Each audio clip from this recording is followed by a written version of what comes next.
إنك أنت العليم الحكيم.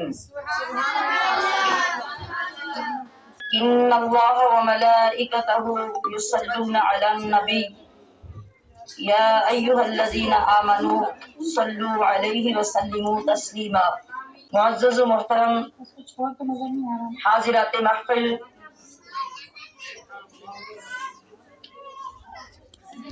اس آیت کریمہ کو سن کر تمام اہل ایمان پر درود و سلام کا پڑھنا واجب ہو جاتا ہے. لہذا آپ سب لوگ اپنے محبوب آقا کریم کی بارگاہ میں، جو کہ محبوب رب دو جہاں ہیں، قاسم علم و عرفاں ہیں، راحت قلوب عاشقاں ہیں، سرور کشورا رحمت آسیاں ہیں، شہنشاہ زمین و زمان، کون و مکان، رخشاں، حضور اکرم نور مجسم، شفیع معظم، رسول محتشم ہیں، اور جن کا فرمان عالی شان ہے کہ ان اول الناس بی اکثرہم علیہ السلام، کہ وہ لوگ سب سے زیادہ میرے قریب ہوتے ہیں جو مجھ پر زیادہ سے زیادہ درود سلام بھیجتے ہیں. اور پھر ارشاد فرمایا اسمع صلاۃ اہل محبتی واعرفہم وتعرض علیہ صلاۃ غیرہم، کہ جو لوگ محبت والے ہوتے ہیں میں ان کو پہچانتا ہوں، اور جن کا سلام مجھ پر فرشتوں کے ذریعے پیش کیا جاتا ہے وہ ان کے علاوہ ہوتے ہیں. مطلب کہ اہل محبت کا درود خود نبی علیہ الصلوۃ والسلام ڈائریکٹ نہ صرف سماعت فرماتے ہیں بلکہ آپ ان کو بائی فیس پہچانتے بھی ہیں. تو انتخاب کیجئے آپ کس جماعت میں شامل ہونا چاہتے ہیں، اس میں ان کو نبی اکرم صلی اللہ علیہ وسلم پہچانے یا پھر ان میں جن کا درود فرشتوں کے ذریعے صرف پہنچ جانا ہی کافی ہے.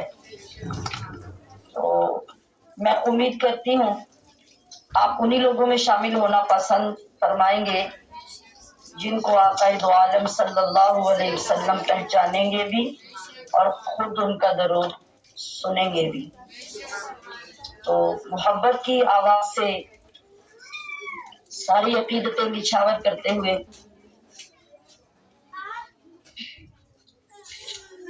وصل و کرم کے بادل ہر سمت چھا رہے ہیں، وصل و کرم کے بادل ہر سمت چھا رہے ہیں، عفو و عطا کے مژدے اوپر سے آ رہے ہیں.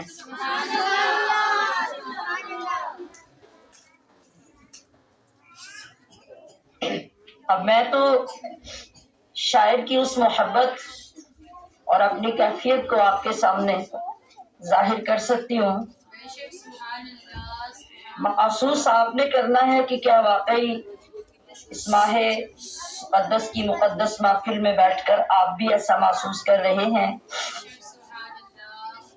کہ وصل و کرم کے بادل ہر سمت چھا رہے ہیں، عفو و عطا کے مژدے اوپر سے آ رہے ہیں، تسکین مل رہی ہے، غم بھاگے جا رہے ہیں، تسکین مل رہی ہے، غم بھاگے جا رہے ہیں، ایمان والے اپنی قسمت جگا رہے ہیں.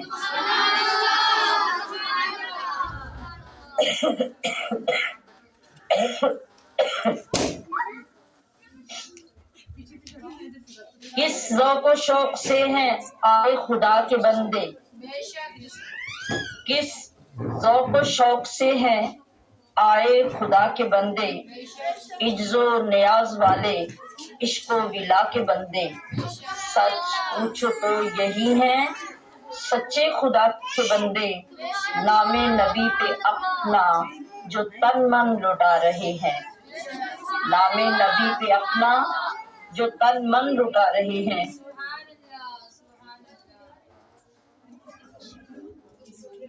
میلاد مصطفیٰ کی خوشیاں منا رہے ہیں، پڑھتے ہیں جن کا کلمہ گیت ان کے گا رہے ہیں۔ ہمشیران اسلام، اللہ تبارک و تعالی کا بے پناہ شکر جس نے مجھ ناچیز اور آپ تمام خوش نصیب لوگوں کو اپنی بارگاہ میں اپنا اور اپنے محبوب علیہ الصلوۃ والسلام کا ذکر سننے کے لیے جمع فرمایا۔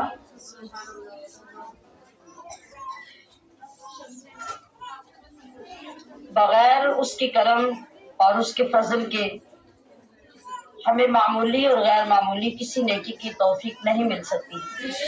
جب ہم میں طلب پائی جائے تو اللہ کریم اس کو اپنی شان قبول فرماتا ہے، اور اس کا ثبوت ہمیں اسی صورت میں ملتا ہے کہ ہمیں وہ اپنے پسندیدہ کام کی توفیق عطا فرما دیتا ہے۔ یہی وجہ ہے کہ آج بھی بحیثیت مومن ہم اللہ اور اس کے حبیب کی رحمتوں کا مشاہدہ کرنے کی کوشش کریں، اس طرف متوجہ ہوں، اور ہمارے اندر طلب اور جستجو پائی جائے تو نظر آتا ہے کہ پھیلے ہوئے دنیا میں ہیں افکار محمد، پھیلے ہوئے دنیا میں ہیں افکار محمد، ہر سمت نظر آتے ہیں انوار محمد، اور اس بات کو غیروں نے بھی تسلیم کیا ہے، اس بات کو غیروں نے بھی تسلیم کیا ہے، ہر طور سے لا ریب ہے کردار محمد۔ کس درجہ مقدر کے سکندر تھے صحابہ، ہر روز جنہیں ہوتا تھا دیدار محمد۔ کس درجہ مقدر کے سکندر تھے صحابہ، ہر روز جنہیں ہوتا تھا دیدار محمد۔ اور اگر آپ کو آج بھی آقا علیہ الصلوۃ والسلام کی رحمتوں پر اور آپ کی آقاؤں پر یقین ہے تو آج آپ کے لیے، ہم سب کے لیے بھی آپ کے رب کی حالت کیا ہے کہ بھی مانگو گے ملے گی اس در سے، جو چیز بھی مانگو گے ملے گی اس در سے، کیوں؟ اس لیے کہ ہر وقت سجا رہتا ہے دربار محمد، ہر وقت سجا رہتا ہے دربار محمد۔ عزیزات محترم،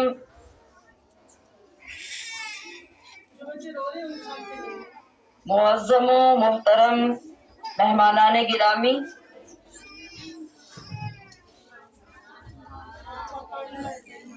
عزیزہ نبیلہ شاکر صاحبہ، آسمہ بی بی صاحبہ اور تمام معلمات، آپ سب کو میں مبارکباد پیش کرتی ہوں۔ اللہ کریم نے آپ کے ذریعے اتنے لوگوں کو اپنے ذکر سے منور کرنے کا ارادہ فرمایا اور آپ کو توفیق بخشی۔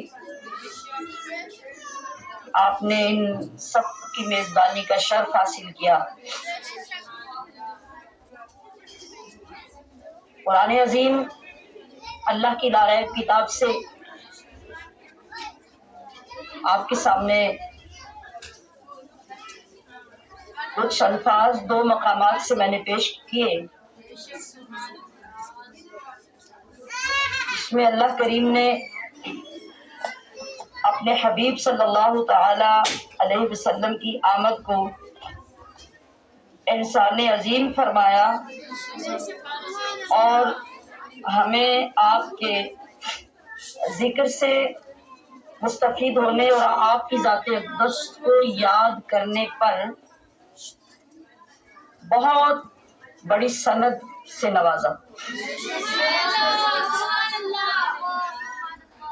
ارشاد ہوا کہ تحقیق اللہ نے مومنوں پر بہت بڑا احسان فرمایا۔ اور دوسری آیت کا ترجمہ یوں ہے کہ اللہ کی نعمتوں کو یاد کرو تاکہ تم فلاح حاصل کرو۔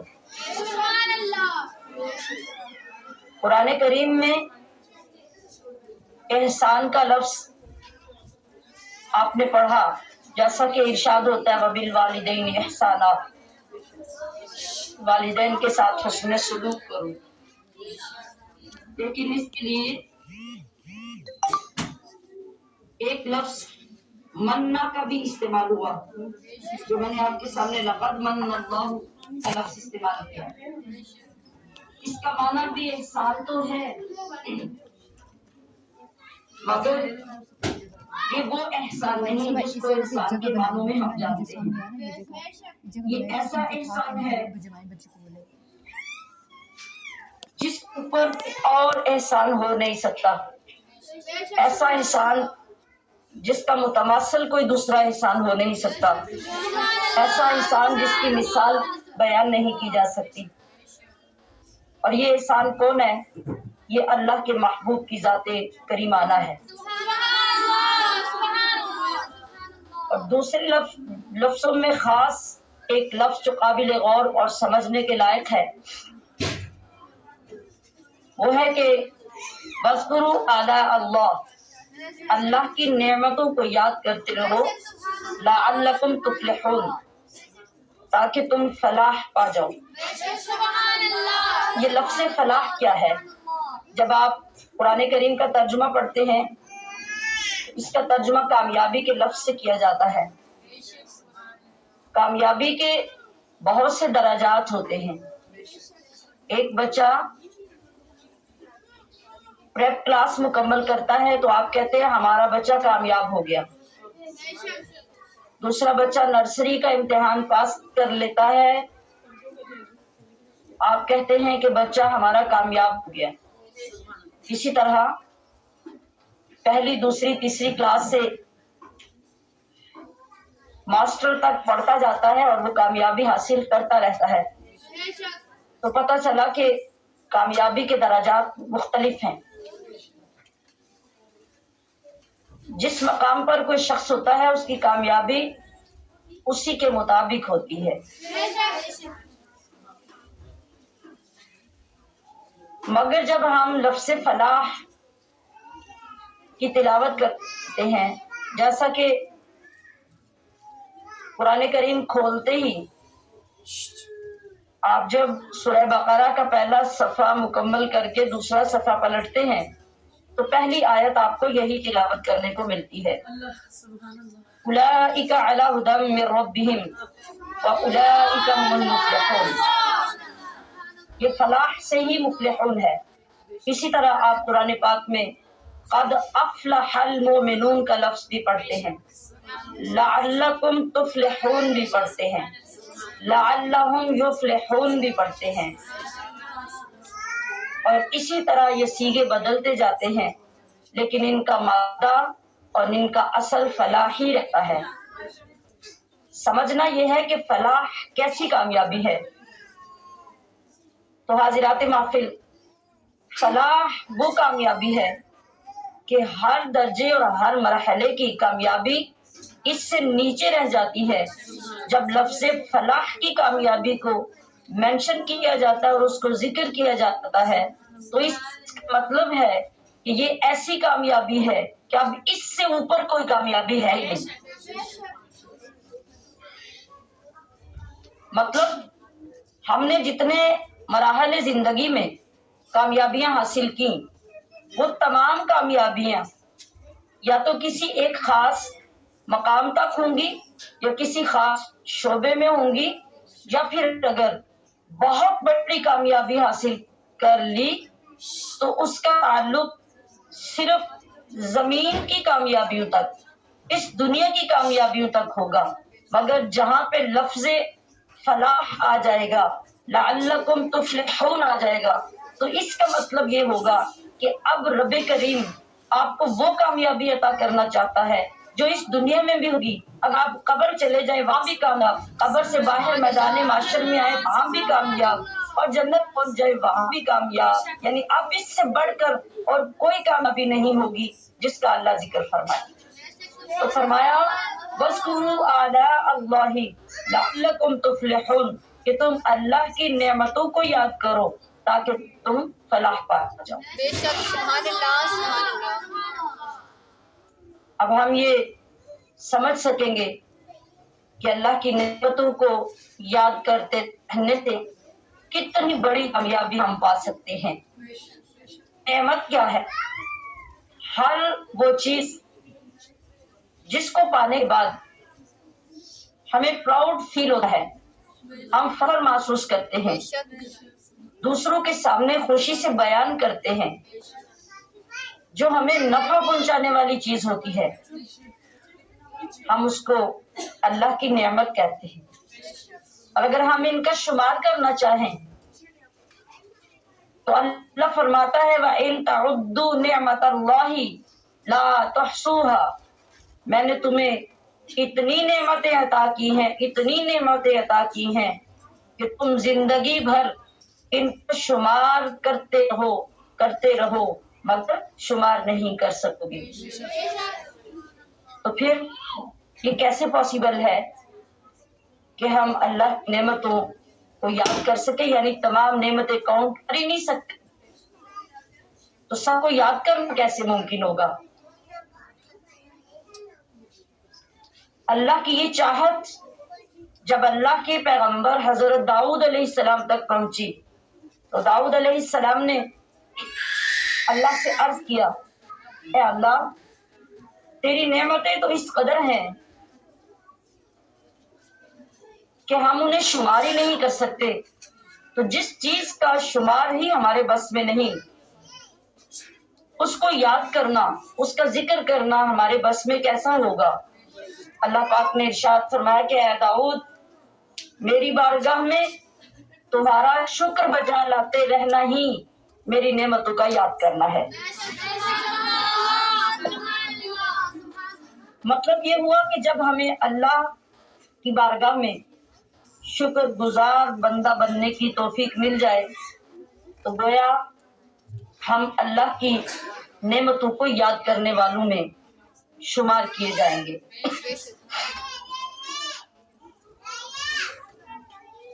اب جتنی نعمتیں اس دنیا کی ہیں سامعات گرامی قدر، ان تمام نعمتوں کا باعث، ان تمام نعمتوں کی اصل اور ان تمام نعمتوں سے بلند و بالا نعمت بلکہ نعمت عظمیٰ کیا ہے؟ وہ محمد الرسول اللہ کی ذات گرامی ہے۔ آپ سوچئے کہ اگر ان تمام چیزوں کو یاد کرتے رہنے سے اللہ پاک ہمیں فلاح دارین سے ہمکنار کرے گا تو نعمت عظمیٰ کو یاد کرتے رہنے سے کون سی فلاح ملے گی بے شک اور کتنی بڑی فلاح ملے گی ہم یہ سوچ بھی نہیں سکتے۔ تو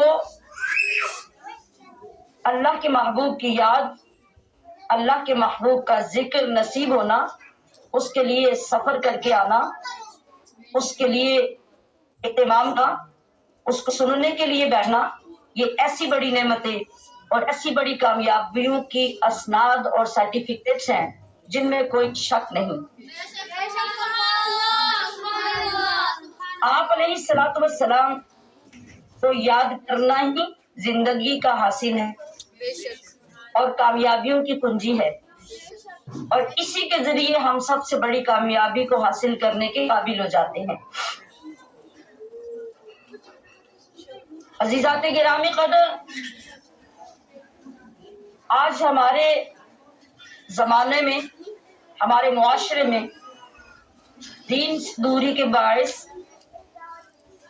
ہمارے کانسیپٹ ڈسٹرب ہو جاتے ہیں، اور بسا اوقات ہمارے مختلف طبقات میں ایک ایسی غلط فہمی پیدا ہونے لگ جاتی ہے جس کے باعث ہم ڈبل مائنڈیڈ ہو جاتے ہیں اور ہم سوچنے لگ جاتے ہیں، اور بسا اوقات لا علمی کی وجہ سے باقاعدہ اختلاف کر بیٹھتے ہیں کہ یہ میلاد کیا ہے اور میلاد میں جاننا ٹھیک نہیں ہے یا پھر ٹھیک ہے، اس کو منعقد کرنا چاہیے یا نہیں، جو کرتے ہیں وہ کیوں کرتے ہیں، جو نہیں کرتے وہ کیوں نہیں کرتے۔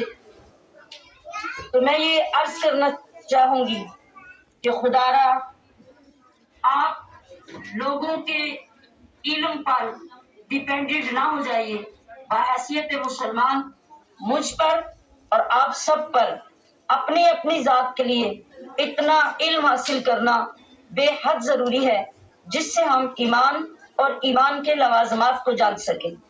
آپ کسی شعبہ زندگی سے تعلق رکھتے ہوں، آپ مرد ہوں یا آپ عورت ہوں، سب پر یہ فرض ہے کہ جتنا علم ہمارے ایمان کو مضبوط کرتا ہے اتنا علم سیکھنا ہم پر فرض اور واجب ہے۔ اس سے اگر آپ اوائڈ کرتے ہیں اور دوسروں کے علم پر ڈیپینڈ ہو جاتے ہیں یا سنی سنائے باتوں کے ساتھ کبھی اپنے اندر اعتراض پیدا کرنے لگ جاتے ہیں اور کبھی موافقت پیدا کر لیتے ہیں، تو آپ سوچیے کہ اس طرح ڈاواڈول ہونے والا ایمان ہمیں کس طرح نجات کے مقام پر لے جا سکتا ہے۔ جب تک ہم اپنا ایمان مضبوط نہیں کر لیتے اور اتنا ایمان اپنے اندر پیدا نہیں کر لیتے جو مطلوب و مقصود ہے، اس وقت تک ہم کامیاب نہیں کہلا سکتے۔ قرآن کریم پڑھیے، حدیث پاک کا مطالعہ کیجیے، آپ کو یقین ہو جائے گا کہ اللہ تبارک و تعالیٰ نے ایمان اور ایمان کی اصل کس کو فرمایا ہے۔ صرف لا الہ الا اللہ محمد الرسول اللہ کو یاد کر لینا ایمان نہیں ہے، بلکہ اس کی حقیقت کیا ہے اور ایمان کی جان کیا ہے، اس کو جاننا اور سمجھنا اشد ضروری ہوگا۔ لا الہ الا اللہ صرف اتنا کلمہ کہنے سے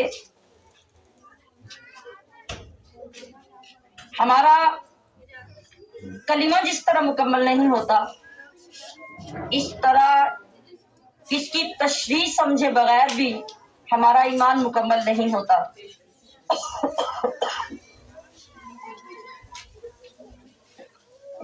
جس طرح لا الہ الا اللہ کا معنی ہے کہ اللہ کے سوا کوئی معبود نہیں، تو معبود مطلب کیا ہے؟ وہ ذات، وہ ہستی جس کی بندگی کی جائے، جس کی عبادت کی جائے۔ ہم زندگی میں عبادت اور بندگی کس حد تک بجا لاتے ہیں اور اپنے معبود برحق کو کتنا مانتے ہیں، پھر اسی طرح محمد الرسول اللہ کا مطلب ہے کہ محمد اللہ کے رسول ہے۔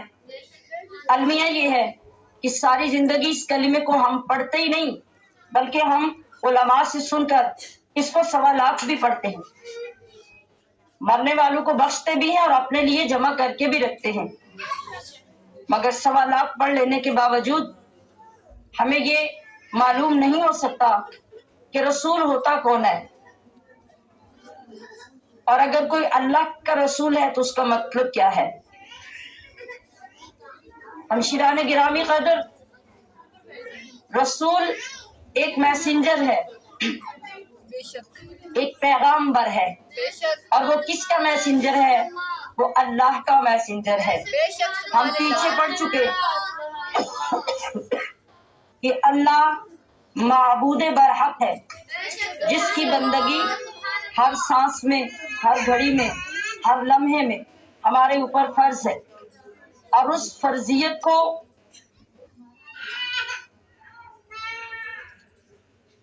ممکن بنانے کے لیے اور اس فرضیت کو سکھانے کے لیے اللہ رب العزت نے اپنا محبوب ہم میں بھیجا، اور وہ محبوب اللہ کا وہ رسول ہمیں یہی بتانے کے لیے آیا کہ ہم نے اپنے معبود کو کس طرح ماننا ہے، اس کی عبادت کس طرح کرنی ہے۔ اگر ہم رسول کی ان باتوں کو مان کر ان پر عمل کرنے کے قابل خود کو نہیں بناتے اور رسول اللہ کی تعلیمات پر ایمان لا کر ہم انہیں بجا نہیں لاتے، تو پھر ہم نے رسول کو کیا مانا؟ رسول کو ماننا یہی ہے کہ رسول نے جہاں کھڑے ہونے کا حکم دیا وہاں ہم کھڑے نظر آئے، رسول نے جہاں جانے سے منع کیا وہاں زندگی میں ہم کبھی نظر نہ آئے، رسول نے جو کرنے کا حکم دیا ہم زندگی بھر کرتے نظر آئے، رسول نے جو نہ کرنے کا حکم دیا زندگی میں ہم کبھی کرتے نظر نہ آئے۔ رسول کے آنے کا مقصد یہ ہے، اور دراصل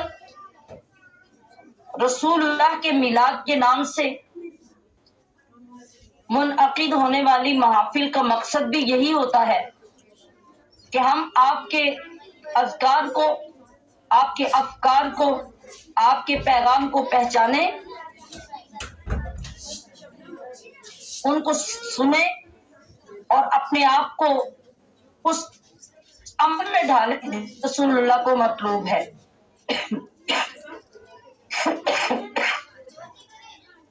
جس وقت ہمیں لفظ میلاد کی سمجھ آ جائے تو یقیناً ہم اس کو منعقد کرنے کے لیے بھی بہت متحرک ہو جائیں گے اور انتہائی محبت کے ساتھ ان محافل میں شرکت کرنا بھی ضروری سمجھیں گے۔ یاد رکھیے کہ ہمارے لاپرواہ ہونے اور شرکت کو ضروری نہ سمجھنے یا پھر کبھی ذہنوں میں شکوک و شبہات پیدا کرنے کا مطلب صرف یہی ہوتا ہے کہ ہم عظمت مصطفیٰ سے اور تعلیمات مصطفیٰ سے مکمل طور پر واقف نہیں ہوتے۔ لفظ میلاد ہمیں زیادہ اجنبی اس لیے لگتا ہے کہ ہمیں عربی سے کوئی شوق نہیں، عربی زبان سے بھی ہمیں کوئی محبت نہیں، عربی زبان کو دلچسپی ہم پڑھنا ضروری نہیں سمجھتے، حالانکہ یہی لفظ اگر اردو میں بولا جائے تو ہمیں بڑا اچھا لگتا ہے، انگلش میں بولا جائے تو ہر گھر اس کو سیلیبریٹ کرتا بھی نظر آتا ہے، مگر یہی لفظ جب عربی میں بولا جائے تو ہمارے ذہنوں میں اختلاف اور انتشار پیدا ہونا شروع ہو جاتا ہے۔ تو آئیے ذرا غور کیجئے کہ لفظ میلاد ہے کیا۔ اگر اس کو ہم اردو میں بولیں تو اس کا مطلب سالگرہ ہے، اگر ہم اس کو عربی انگلش میں بولیں تو اس کا معنی برتھ ڈے بنتا ہے، اور اسی کو عربی میں کنورٹ کریں تو یہ میلاد بنتا ہے۔ لفظ کو معنی کے اعتبار سے دیکھیے تو حضرات محفل میں آپ سے پوچھوں گی کہ اس لفظ میں اگر اعتراض ہے تو پھر سالگرہ منانے کا مطلب، برتھ ڈے منانے کا مطلب باقی کیا رہ جائے گا؟ اور اگر ہمارے نزدیک اس میں کوئی اعتراض والی بات نہیں تو پھر میلاد مصطفیٰ منانے میں اعتراض کہاں سے آئے گا؟ ہم جن بچوں کا سالگرہ کا دن مناتے ہیں وہ تو بچے ہوتے ہیں، اور بہت چھوٹے چھوٹے بچوں کے بھی برتھ ڈیز منائے جاتے ہیں جس میں کسی قسم کا کوئی اختلاف نہیں ہوتا جبکہ رسول اللہ صلی اللہ علیہ وسلم کے برتھ ڈے کو منانے میں کئی جگہوں پر اعتراضات شروع ہو جاتے ہیں، تو میں آپ سے انتہائی محبت اور ادب سے گزارش کروں گی کہ خدا را اختلاف کے لیے ہمارے پاس اور بہت سے لوگ، بہت سے مقامات اور بہت سے نظریات ہیں، کم از کم وہ ذات جس سے رب العالمین نے رحمت للعالمین بنا کے بھیجا، وہ ذات جس کو جانے ایمان فرمایا، وہ ذات جس سے نبیوں کا سردار بنایا، وہ ذات جس امت کا انگسار بنایا، وہ ذات جسے رب نے اپنا دلدار بنایا، وہ ذات جس کے لیے کائنات کو وجود بخشا، وہ ذات جس کے لیے اس کائنات کو سجایا گیا، اس ذات کے لیے تو اختلافات ختم کر دیجیے، بلکہ اس ذات کو سمجھنے کی کوشش کیجیے۔ آپ کے ولادت پاک، آپ کے میلاد پاک یا آپ کی سالگرہ کا جب دن آتا ہے تو چونکہ نبی اکرم صلی اللہ علیہ وسلم ساری کائنات کے انسانوں کی نہیں بلکہ ہر مخلوق کے رسول اور نبی ہیں، تو یہ کیسے ممکن ہے کہ کائنات والے، دنیا والے آپ کی آمد پر خوشی نہ منائیں، جبکہ آپ کے آنے کا ذکر، آپ کے آنے کا تذکرہ اللہ تعالی نے سب سے پہلے، دنیا کے بننے سے بھی پہلے خود فرمایا۔ کس وقت فرمایا؟ جب ابھی عالم اجسام وجود نہیں آیا، روح کی دنیا ہے، انبیاء کا جلسہ ہے، اللہ رب العزت نے سب سے پہلے وہاں پر نبی علیہ الصلوۃ والسلام کی ولادت پاک کا تذکرہ فرمایا، اور پھر دنیا میں سیدنا آدم علیہ السلام سے لے کر حضرت عیسیٰ علیہ السلام تک ہر نبی اور رسول نے اپنی نبوتیں، اپنی رسالتیں لوگوں کے سامنے پیش کرنے کے بعد اپنی ہر امت کو، ہر رسول نے بتایا کہ آخری زمانے میں ہمارے بعد جو رسول آئے گا وہ اللہ کا محبوب ہوگا، جو رسول آئے گا وہ ہم سب کا سردار ہوگا، جو رسول آئے گا وہ شافع محشر ہوگا، جو رسول آئے گا وہ ہم سب کا سردار ہوگا۔ یہ تو سارے نبی بھی رسول اللہ کے میلاد پاک اور آپ کی آمد کا تذکرہ کرتے رہے۔ کیوں کرتے رہے؟ تاکہ غائبانہ طور پر بھی آپ کی آمد سے پہلے پہلی امتیں بھی آپ کو پہچانتی رہیں، آپ کا انتظار کرتی رہیں، اور اس انتظار پر بھی انہیں اللہ کریم اجر و ثواب عطا فرماتا رہے گا۔ تو عزیزات گرامی، جب پہلی امت رسول اللہ کے آنے سے قبل انتظار بھی کرے، ان کے اندر تجسس بھی پیدا ہو، اور اپنے رسولوں سے اللہ کے خاص رسول کا ذکر سن کر خوش بھی ہوتے رہیں، تو آپ کی آمد سے پہلے ان کو تو اجر و ثواب ملے، تو کیا وجہ ہے کہ ہم رسول اللہ کے میلاد پاک کا ذکر کریں یا آپ کی شان اور آپ کی فضیلتوں کو بیان کرنے جمع ہوں؟ تو کیا یہ کام اجر و ثواب سے خالی ہوگا؟ آئیے سنیے میرے محبوب آقا صلی اللہ علیہ وسلم کا فرمان کیا ہے۔ صحابہ کرام کے مجمع میں آپ تشریف فرما ہیں، آپ نے ارشاد فرمایا، مبارک ہو اس شخص کو جس نے مجھے دیکھا اور وہ مجھ پر ایمان لے آیا۔ صحابہ کرام بے حد خوش ہوئے کہ رسول خدا کی زبان اقدس سے ہمیں مبارک مل رہی ہے، مگر آپ کی بات ابھی مکمل نہیں ہوئی۔